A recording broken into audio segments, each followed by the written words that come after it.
Assalamualaikum dan selamat sejahtera kepada tuan-tuan dan puan-puan. Selamat datang ke program e-pembelajaran kursus wajib pentadbiran dan pengurusan koperasi.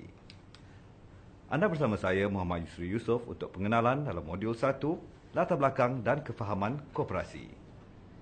Apabila kita bercakap tentang koperasi, perkara yang perlu kita tahu adalah mengenai sejarah koperasi, di mana, bila dan kenapa wujudnya koperasi ini.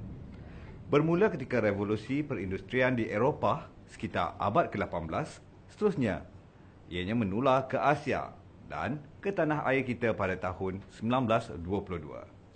Dan sejak itu sehingga kini, pelbagai cabaran, liku-liku serta suka duka telah dilalui dalam penubuhan koperasi di negara kita. Yang terpenting, jika kita hendak libatkan diri dalam koperasi, kita perlu faham apa itu koperasi dan definisi koperasi yang juga merupakan salah satu badan ekonomi. Koperasi mempunyai nilai-nilai dan prinsip-prinsip yang perlu difahami dan diamalkan setiap masa oleh anggota-anggota koperasi. Dan inilah yang membezakan antara koperasi dan pertubuhan lain. Contohnya syarikat yang biasanya hanya mementingkan keuntungan.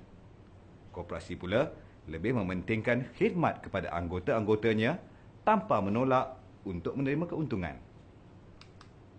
Secara ringkasnya, bila kita bercakap mengenai koperasi, kita perlu tahu itu sejarah, definisi, apa beza koperasi dengan pertubuhan lain serta prinsip dan falsafah penubuhan koperasi itu sendiri yang perlu kita fahami dan amalkan oleh setiap anggota sepanjang masa.